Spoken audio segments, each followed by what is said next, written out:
Alright, so here we are with another episode of Minecraft. So last episode was one that I recorded before I went on my long break, so that's why there's no references in it. This is still footage from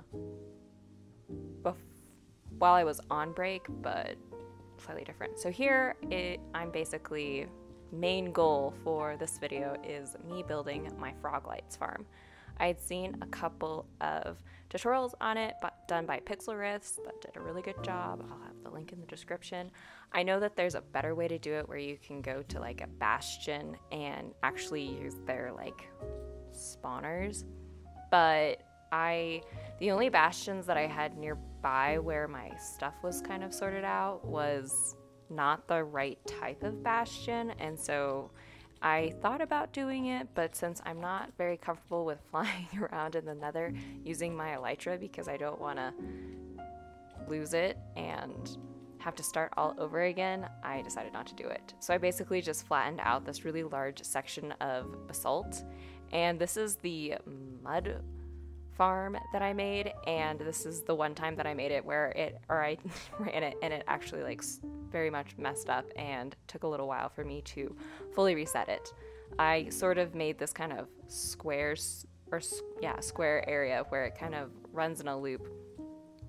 I think that you could sort of see it when we were doing the last video, but I discovered that apparently if you run it too quickly, you can accidentally run into a situation where it gets caught in a continuous loop because of the way the redstone is set up. But thankfully I was able to stop it and get it back to normal.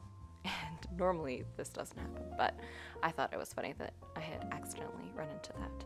After I had made the general area for the basalt, I decided to start getting the frogs, because I know with Froglights you need to have all 3 different types of frogs, which is based on like where they're bred and turn into frogs. So like these guys are orange, which I think means that they're from warm places, and then you get the green ones from cold places. As you can see, I'm walking them back all the way through the nether roof, which took absolutely forever.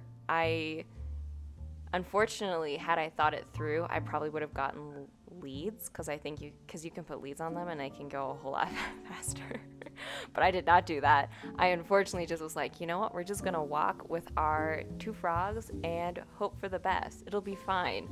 No, it took absolutely forever and it was ridiculous, and I regret my choice in doing this.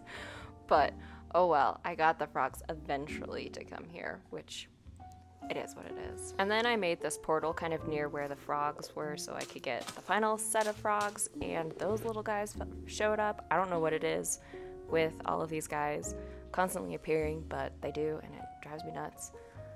So the basic thing here is where I'm taking all of the powdered snow and I'm setting it on top of the carpet so it kind of floats to make all of the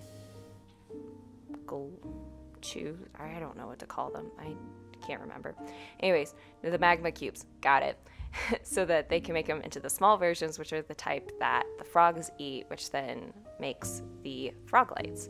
And I have an iron golem just above our heads, so I'm not doing an actual tutorial on how I made it, just the general stuff, because I am not good enough at this to do an official tutorial. Nor do I have like any of the playback footage, so nothing to like give you a wider view on it. But yeah, that's me realizing that I have just now put a block on top of my chest, which is not what I needed.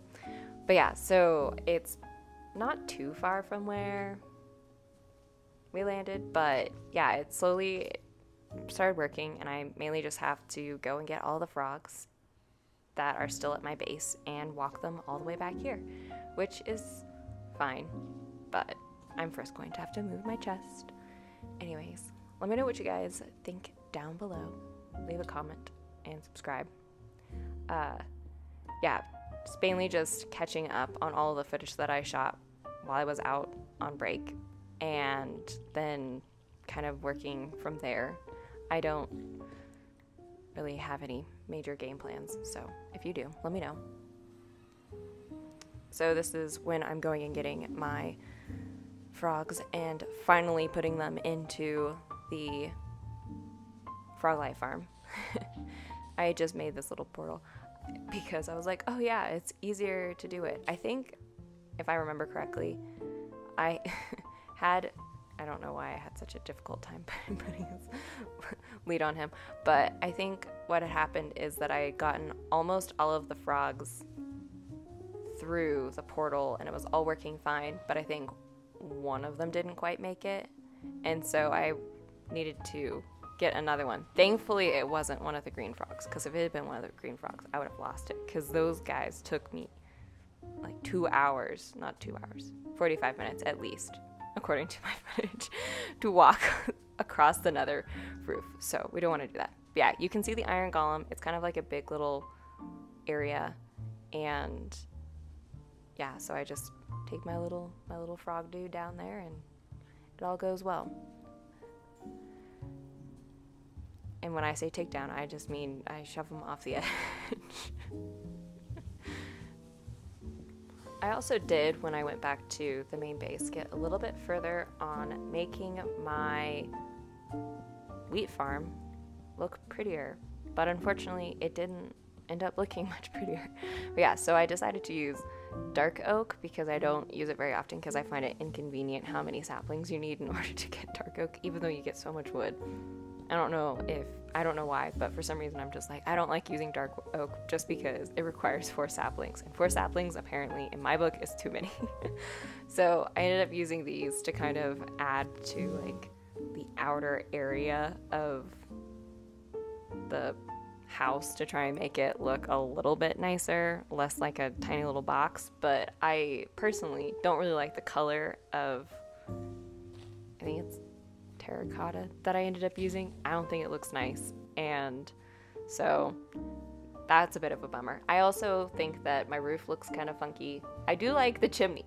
I stand by my chimney that I made, but yeah, I don't quite know what's wrong with the house. Let me know what you guys think down below. I'm gonna have to move it anyways, as we know, because my portals are too close to it, but I am just in general not pleased with how it looks. I think it's ugly, but I don't know what I did wrong. I mean, granted, I know what I did wrong. All the colors are wrong, everything's wrong, but I don't know how to fix it is the better way to put it. So that's sort of what I'm trying to figure out. I thought about looking up a tutorial on making like a cool looking house and to kind of hide it inside of, but at the same time I didn't really want to do a tutorial because I sort of want to figure it out myself, but I think I'm willing to admit the fact that this is beyond my limits, and I just haven't bothered to look up a new tutorial for it, since I'm gonna have to move it anyways. Like, well, I don't need to make it look nice because this is only temporary. So anyways, let me know what you guys think down below, or if you have any recommendations for different ideas that could make it potentially look slightly less ugly. But yeah, so just making it try to be a little bit more 3D. I don't know. I went with this side sloping roof and I thought it looked nice, and the more I look at it, the more every time I get on the world and I have to walk past it, I just go, that's just an ugly looking farm. So hopefully I'm looking at it now. It's absolutely disgusting. But hopefully, you know, one day, maybe, it might come around. I don't think so, but you never know. There's always hope with that. So yeah, let me know what you guys think down below about that one. Yeah. After finally getting all the frogs into my frog farm, I decided that I wanted another wither skeleton head. So I decided that I was going to take this guy out on my way back. And unfortunately, there was that tiny little zombie piglin, which I accidentally took out and made them all mad at me. And so I ended up having to run for my life back to the base. So I guess that's where we'll leave the video. Let me know what you guys think down below. Leave a like if you liked it, and subscribe. Thanks for watching. Bye.